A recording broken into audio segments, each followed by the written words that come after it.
வணக்கம். ஒரு திருக்குறள், அதற்குரிய பொருள், அந்த பொருளோடு சம்பந்தப்பட்ட சுவாரஸ்யமான ஒரு உலக வரலாறு, அது இந்த கால அரசியலுக்கு எப்படி ஒத்து போகுது, இதையெல்லாம் தான் இந்த வீடியோ நோக்கம். திருக்குறளையும் தெரிஞ்சுக்கணும், உலக வரலாறையும் கொஞ்சம் தெரிஞ்சுக்கணும், அது இப்ப இருக்கிற அரசியலையும் நம்ம கொஞ்சம் தெரிஞ்சுக்கணும். அப்படி ஒரு நோக்கம் தான் இந்த காணொலியின் உருவாக்க காரணமா இருக்கு. வழக்கமா நம்ம சேனல்ல வர்ற எல்லா வீடியோக்களும் வரும் தொடர்ந்து. அதன் நடுவுல வாரம் ஒரு முறை இது ஒரு தொடராக வரும். மறக்காம இதற்கும் உங்களை ஆதரவு கொடுங்க, உங்களோட கருத்துக்களை பதிவு செய்யுங்க. நான் செந்தில், இது தமிழ் கூடாரம்.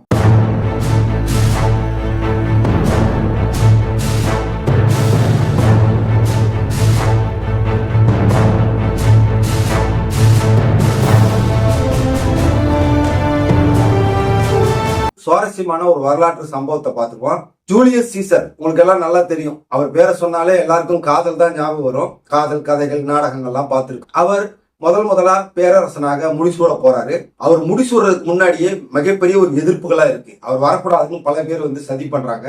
அந்த சதியெல்லாம் அவர் முறியடிச்சு மன்னராக முடிசூடுறாரு. முடிசூடுறப்ப அந்த எதிரி கூடாரம் இருக்கும் இல்லையா, இவர் வரக்கூடாதுன்னு யார் யாரெல்லாம் நினைச்சாங்களோ அந்த எதிரிகள்லாம் இருப்பாங்கல்ல, அந்த எதிரி கூட்டத்துல ஒருத்தன் புரூட்டஸ் அப்படின்னு இருந்தான். அவன் பதவி ஏற்க போகிற ஜூலியஸ் சீசர் கிட்ட மன்னிப்பு கேட்கறான். நான் உங்க எதிரியா தான் இருந்தேன், இனிமேல் நான் அப்படி இருக்க மாட்டேன், தப்பு செய்ய மாட்டேன், என்னை மன்னிச்சு விட்டுருங்க அப்படின்னு சொல்லி கேட்கறான். ஜூலியஸ் சீசரும் அவனை மன்னிச்சு அவனை ஏத்துக்கிறார். நாளடைவுல ஜூலியஸ் சீசரும் புரூட்டஸும் மிகச்சிறந்த நண்பர்களாகவும் ஒரு அப்பா மகன் ஸ்தானத்திலையும் மிகப்பெரிய ஒரு அன்புள்ளவர்களாகவும் மாறி போறாங்க. விழாக்கள், அரசவைகள், மற்ற பொதுக்கூட்டங்கள் எல்லாவற்றிலும் ஜூலியஸ் புரூட்டஸை பத்தி ரொம்ப பெருமையா சொல்றாரு. நட்புக்கு இலக்கணம் நாங்க தான் சொல்றாரு. அதே மாதிரி புரூட்டஸும் எங்களுடைய நட்பு மிகப்பெரிய தெய்வீகமானது அப்படின்லாம் சொல்றாரு. அந்த அளவுக்கு மிக சிறந்த ஒரு நண்பர்களாக, அன்புள்ளவர்களாக, பாசமுள்ளவர்களாக ரெண்டு பேரும் மாறி போறாங்க. இதனால புரூட்டஸுடைய செல்வாக்கு அதிகமாகி புரூட்டஸுக்கு நிறைய பதவிகளும் கிடைக்குது. படிப்படியா பதவி உயர்வு பெற்று மிகப்பெரிய ஒரு அந்தஸ்துல ரோம சாம்ராஜ்யத்துல மாறுறான். கிமு 44ல ஒரு சம்பவம் நடக்குது. அதாவது இயேசு கிறிஸ்து பிறப்பதற்கு 44 வருஷத்துக்கு முன்னாடி ஜூலியஸ் சீசர் ஒரு சர்வாதிகாரி. அவரை நிறைய பேருக்கு பிடிக்கல. அவர் எப்படியாவது அந்த மன்னரை, பேரரசரை கொல்லணும்னு சொல்லி மறுபடியும் சதி வலைகள் பின்னப்படுது. எப்படியாவது கொலை செய்யணும்னு துடிக்கிறாங்க. அப்படி ஒரு சந்தர்ப்பத்துல பக்காவா ஸ்கெட்ச் போட்டு ஒரு 60 பேரு ஜூலியஸ் சீசர் இருந்த அறைக்குள்ள போயிடுறாங்க. போய் 24 இடத்துல அவரை சாராமதியாக குத்தி கொலை பண்றாங்க.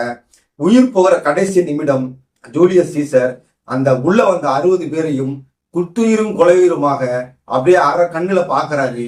பார்க்கும்போது அந்த 60 பேரில் ஒருவனாக புரூட்டஸ் நிக்கிறான். அதிர்ந்து போகிறார். உயிர் போகிறது அந்த வழியை கூட அவருக்கு பெருசா தெரியல. இந்த 60 பேரில் புரூட்டஸ் ஒருவனா அப்படின்னு அவர் அதிர்ச்சியாகி அங்க ஒரு வார்த்தையை சொல்றாரு. அந்த வார்த்தை உலக அளவில் மிகப்பெரிய ஒரு பிரபலமான வார்த்தை. புரூட்டஸ் நீயுமா அப்படின்னு அவர் சொல்றாரு. அந்த வார்த்தை மிகவும் பிரபலமான வார்த்தை. அதுக்கு அர்த்தம் இவ்வளவு நாளா நம்ம வச்சிருந்த அன்பு, பாசம், நட்பு எல்லாமே பொய்யா, புரூட்டஸ் நீயுமா இந்த 60 துரோகிகளில் ஒருவன் அப்படின்னு அவர் சொன்ன வார்த்தை அந்த அரங்கம் முழுவதும் அதிர்ந்து போனது. கடைசியில் ஜூலியஸ் சீசர் இறந்து போனார். இந்த சம்பவத்துக்கு ஏற்றாறு போல ஒரு திருக்குறள் இருக்கு. அந்த திருக்குறளை பார்ப்போம். நட்பதிகாரத்துல 790வது குறள், இணையர் இவரெமக்கு கிண்ணையாம் என்று புனையினும் புல்லென்னும் நட்பு. இதற்கு அர்த்தம் என்னன்னா, பரிமேலழகர் ஒரு உரை எழுதியிருக்காரு, சாலமன் பாப்பையா ஒரு உரை எழுதியிருக்காரு. ரெண்டுமே இதுக்கு பொருந்தது. ரெண்டு பேர் நட்பா இருக்காங்க, அன்பா இருக்காங்க. அப்படிங்கும் போது நான் இவர் மேல இவ்வளவு அன்பு வச்சிருக்கேன், நானும் இவர் மேல அவ்வளவு அன்பு வச்சிருக்கேன் அப்படின்னு யார் சொன்னாலும் அந்த நட்புக்கு மதிப்பு இல்லாம போயிடும். ஏன்னா நட்புங்கிறது அது வாயில சொல்றது இல்ல, அது கடைசி வரைக்கும், நம்முடைய வாழ்க்கையின் முடிவு வரைக்கும் அந்த நட்பு எப்படி உண்மையா இருக்குதுன்னு காட்டுறதுலதான் நட்பு இருக்கிறத தவிர வாயில சொல்றதுனால பலன் இல்ல. அது தவறு அப்படிங்கிறதா இந்த குறளோட பொருள். மரண பரியந்தம், கடைசி வரையிலும், வாழ்க்கையின் முடிவு வரைக்கும் அந்த நட்பை காப்பாற்றணும், அந்த நட்புக்கு உண்மையா இருக்கணும், அவனுடைய துன்பத்துல துணையா இருக்கணும். அப்படிங்கிறது தான் உண்மையான நட்பே தவிர வாயில சொல்றது நட்பு இல்ல. அப்படி நீங்க வாயில புகழ்ந்து சொன்னீங்கன்னா அது நட்பே இல்லை அப்படின்னு திருவள்ளுவர் சொல்றாரு. எவ்வளவு அழகா இருக்கு இல்லையா? ஜூலியஸ் சீசருக்கு புரூட்டஸ் துரோகம் செய்தான். அதனால இவ்வளவு நாளா இவங்க ரெண்டு பேரும் மாறி நாங்க அன்பா இருக்கோம், பாசமா இருக்கோம், மகனமா இருக்கிறோம், நண்பர்களா இருக்கிறோம் அப்படின்னு சொன்னது எல்லாமே பொய்யா போச்சு. அது பலன் இல்லாம போச்சு. அது உண்மையான நட்பு இல்லாம போச்சு. கடைசியா ஜூலியஸ் சீசர் புரூட்டஸை அந்த அறையில பார்த்து சொல்லும்போது நீயுமா புரூட்டஸ் அப்படின்னு சொன்னார் இல்லையா, அதே மாதிரி ஒரு வார்த்தையை சமீபத்துல யூடியூப்ல ஒரு கமெண்ட்ல பார்த்தேன். பாரிசாலன் உங்களுக்கு எல்லாருக்கும் தெரியும், சீமான் அவர்களையும் நாம் தமிழர் கட்சியும் கடுமையாக சமீபத்தில் விமர்சித்துக் கொண்டே இருக்கிறார். அப்படி ஒரு விமர்சித்த ஒரு காணொலி, அந்த காணொலியை போய் நான் பார்த்துட்டு அதோட கமெண்ட் செக்ஷனுக்கு போறேன். அந்த கமெண்ட் செக்ஷன்ல போனா ஒரே ஒரு கமெண்ட் மட்டும் தனியா தெரியுது. அந்த என்ன கமெண்ட்னா, ஒரு தம்பி கமெண்ட் பண்ணிருக்காரு, பாரியண்ணா நீயுமா அப்படின்னு சொல்லியிருக்காரு. எனக்கு அப்படியே அதிர்ந்து போனேன். அந்த கமெண்ட் வந்து எனக்கு மிகப்பெரிய அளவில் பாதிச்சிச்சு. ஏன்னா அதே உணர்வு தான் எனக்கு இருந்துச்சு. புரூட்டஸ் நீயுமா அப்படிங்கிற அந்த வார்த்தைக்கும் பாரியண்ணா நீயுமா அப்படிங்கிற வார்த்தைக்கும் வந்து மிகப்பெரிய ஒரு ஒற்றுமை இருக்கு. அதுக்காக தான் நான் இந்த கதை, திருக்குறள் எல்லாமே சொன்னேன்.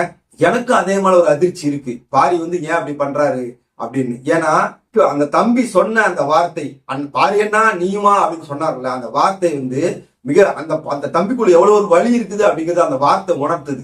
தமிழ் தேசியத்துக்கு, அரசியலுக்கு, நாம் தமிழர் கட்சிக்கு உதவி செய்ய வேண்டிய நீ அட்லீஸ்ட் உதவி செய்யாம இருந்தாலும் பரவாயில்ல, நீ வந்து துரோகிகளோட சேர்ந்து குழி பறிக்கிற வேலைய, நாம் தமிழர் கட்சி பின்னாடி இருக்கிற வேலையை சரியண்ணா, திராவிடர் செஞ்சா பரவாயில்ல, திமுக அதிமுக செஞ்சா பரவாயில்ல, நீ சரியண்ணா அப்படின்னு அந்த உள்ளுக்குள்ள இருந்த ஒரு ஆதங்கம், ஒரு வலி, ஒரு கண்ணீர் தான் வருது. எனக்கும் அதே உணர்வு உள்ளுக்குள்ள இருக்கு. பாரிசாலன் வந்து நாம் தமிழர் கட்சியை விமர்சிக்கும் போது அதே வலி, அதே வேதனை எனக்கு இருக்கு. அந்த கமெண்ட்டை பார்க்கும்போது எனக்கு இந்த திருக்குறளும் நீயுமா புரூட்டஸ் அப்படின்னு ஜூலியஸ் சீசர் சொன்னதும் தான் எனக்கு ஞாபகம் வந்துச்சு. அவர் ரொம்ப சிம்பிளா ஒன்னு சொல்லி முடிச்சிடுறேன். ஐயா மணியரசன் இருக்காரு, அவருக்கு எல்லா விதத்திலையும் அண்ணன் சீமான் அவரோடு ஒத்து போவார்னு சொல்ல முடியாது. நிச்சயம் ஒரு வேறுபாடு இருக்கும். வேல்முருகன் இருக்காரு, வேல்முருகனும் நாம் தமிழர் கட்சியோடு எல்லா விதத்திலும் ஒத்து போவார்னு சொல்ல முடியாது. ஆனா யாருமே பாரிசாலன் அளவுக்கு கடுமையான விமர்சனங்களை வைக்கல. கொங்கு இளைஞர் பேரவை தனியரசு இருக்காரு, அவருக்கும் அண்ணன் சீமான் அவர்களுக்கும் நாம் தமிழர் கட்சிக்கும் நிறைய வேறுபாடுகள், முரண்பாடுகள் இருக்கலாம். ஆனால் அவரும் இவ்வளவு கொடூரமான மோசமான விமர்சனங்களை வைக்கவே இல்லை. அண்ணன் ஜான் பாண்டியன் அவருக்கும் நாம் தமிழர் கட்சிக்கு நிச்சயம் ஒரு முரண்பாடு ஏதாவது இருக்கும், இல்லாமலாம் இருக்கவே இருக்காது. ஆனால் அவர் கூட இவ்வளவு ஒரு மோசமான, பாரிசாலன் வைக்கிறது போல மோசமான ஒரு விமர்சனங்களை, கடுமையான விமர்சனங்களை வைக்கல. காரணம், அவர்கள் தமிழனாய் அண்ணன் சீமானையும் நாம் தமிழர் கட்சியை ஒரு நல்ல சக்தியா பாக்குறாங்க. முரண்பாடுகள் இருந்தா அது வந்து அடுத்த 2036 தேர்தலையோ அடுத்து ஒரு கூட்டணி வச்சாலோ இல்ல உட்கார்ந்து பேசிக்கலாம்.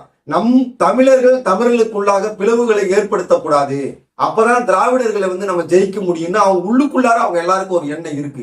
ஆனா இந்த எண்ணம் கொஞ்சம் கூட பாரிசாலனுக்கு இல்ல.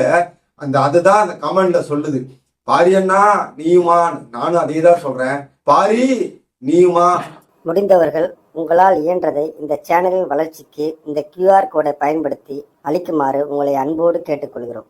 வேற என்ன சொல்றதுன்னு எனக்கு தெரியல. காலம்தான் எல்லாத்தையும் நிரூபிக்கும். மறக்காம நம்ம சேனலை சப்ஸ்கிரைப் பண்ணுங்க, உங்களுடைய கருத்துக்களை பதிவு செய்யுங்க. இந்த தொடருக்கு உங்கள் ஆதரவை கொடுங்க. மீண்டும் ஒரு நல்ல திருக்குறளோடு, சுவையான சம்பவத்தோடு, அரசியல் நிகழ்வோடு உங்களை வந்து சந்திக்கிறேன். நான் செந்தில். இது தமிழ் கூடாரம்.